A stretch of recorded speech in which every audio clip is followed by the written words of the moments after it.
What up, Fight World? It's your boy Ego back with some more boxing. Now, you guys know on my channel, I got to give you the good, the bad, and the ugly.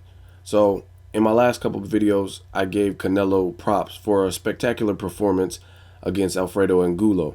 Now, I also made the comparison to the fight being similar to Manny Pacquiao versus Brandon Rios, in which Manny Pacquiao was coming off of a devastating knockout loss to Marquez, looking to bounce back, get back in the winner's circle.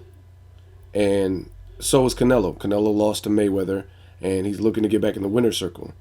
So, theoretically, the opponents they had in front of him were pretty much tailor-made for their style. But I give both fighters, Pacquiao and Canelo alike, a lot of credit, and that's simply because they did not have to have as easy of a night and look as impressive as they did given the competition. Brandon Rios, even though he was moving up in weight, is no pushover. He's relentless. He's probably bigger than Pacquiao, and he's a force. He's going to keep coming, and if you don't get him out of there, or if Pacquiao's confidence was shook, then it could have been a difficult night. But Pacquiao looked very dominant. Same thing with Canelo. He looked real dominant, and Alfredo Angulo has that equalizing power. Canelo had a great game plan, him and his team. He stuck to it, and it kept him out of trouble. One of the reasons I predicted Angulo to win is because Canelo fights in spurts, but based on the amount of pressure and the assault that he imposed on Angulo early, when he seemed to fatigue like he normally does in the mid to late rounds, it wasn't apparent because Angulo was gun shy and didn't really have much steam on his punches based on the vicious body attack and the amount of pressure that Canelo put on him while he was fresh. So that's the good. Canelo looked really good in that fight. The bad and the ugly. Erislandy Lara, after this Canelo win, impressive victory for Canelo coming back off of a loss. You never know how a fighter's going to look after a loss. Some people bounce back stronger. Some people never look the same. Roy Jones Jr., perfect example. One of my favorite fighters growing up. After the first Tarver loss, he didn't look the same. He didn't look like the same Roy. He got knocked out in his next fight. So you got a guy who was undefeated from late 80s all the way to mid 2000s. Then he took an L and immediately took another KO L right after. So that's the tricky thing with boxing. Momentum, ebb and flow, confidence, that all has a lot to do with a fighter's performance. If they have that belief in them, if they still believe in their power. You got guys like Arthur Abram, Jorge Linares, good fighters. Abram has power, but after he took some losses, people were writing him off. And he's just recently trying to rebuild himself. Same thing with Jorge Linares. So we don't know where they're going to end up. Jermaine Taylor, another fighter who was supposed to be that dude. Happens all the time in boxing. So impressive performance by Canelo, but the bad and the ugly is after your impressive victory, this is supposed to be your moment, and you have a person in your division, Erislandy Lara, who's chilling in the back like he's Chepo Reynoso or something, waiting to get on the mic. And Canelo looked kind of like a little boy, like, damn, what's he doing? Like, Erislandy Lara was really chilling behind him at the podium like he's part of Team Canelo, stealing your thunder, calling you out in front of cameras, in front of people. And it's a bold move, and I liked it from Erislandy Lara because this is a fight that has been talked about for years, kind of like Rigondeaux and Nonito Donaire before they finally got in the ring together. And we've seen how that fight happened. So a lot of people, some people are saying Canelo's overhyped. I think he's a great boxer, puncher, but he struggles with fighters with movement. So I would really want to see this fight, Erislandy Lara. Mayweather showed where Canelo is vulnerable at. So, rightfully so, someone in his own division who has a similar style and is a southpaw, unlike Mayweather, of course I want to see the fight. And Erislandy Lara, like I said, he's behind you, chilling, and gets on the mic.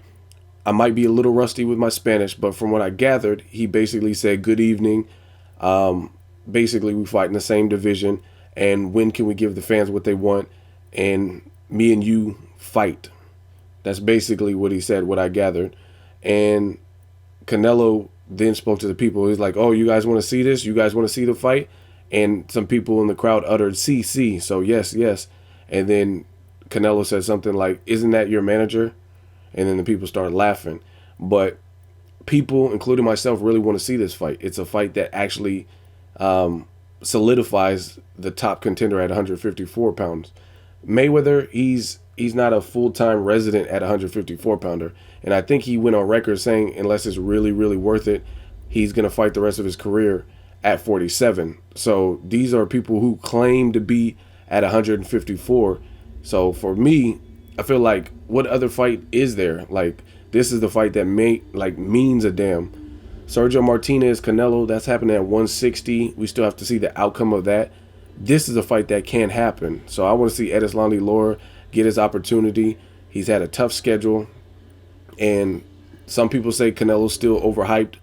And he's at your press conference at your moment, and he's requesting a fight in front of the cameras, in front of people.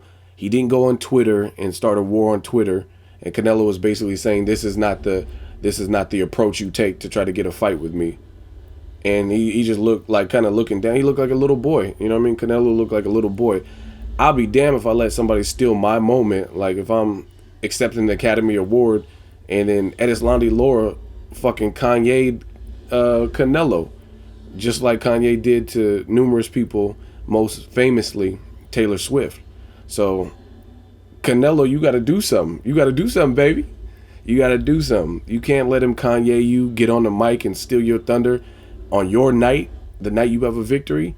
You got to get in that ass. You got to make the fight. And like I said, Golden Boy is trying to push their agenda just like all boxing promotional companies. And at one point, they were trying to make Victor Ortiz. But the problem is, Victor Ortiz, Canelo, yes, two Mexican fan bases.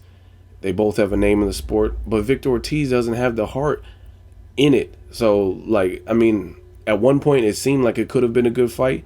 But after Victor Ortiz, they were trying to make that fight before Ortiz had actually fought Josecito Lopez. And if he got past Josecito, he was supposed to get Canelo. And guess what? He didn't. Then the talks resurfaced, and they were like, you beat Luis Collazo, who's been very inactive and hasn't even like fought much, just like Victor Ortiz was inactive through his layoff and his injury and then filming the Expendables and all that. And he got knocked out in the second round. So I don't want to see no bullshit like that. I don't want to see Canelo. At one point, like I said, if Victor Ortiz proved himself and it was looking good in fights and like rebuilding since his losses, that's one thing, but he hasn't been doing that. So I don't want to see no bullshit. They were also talking about a couple years ago, Marcos Maidana. I don't want to see that. I don't want to see Canelo continually fighting smaller guys. You're at 154. Seems like you can damn near barely even make that weight.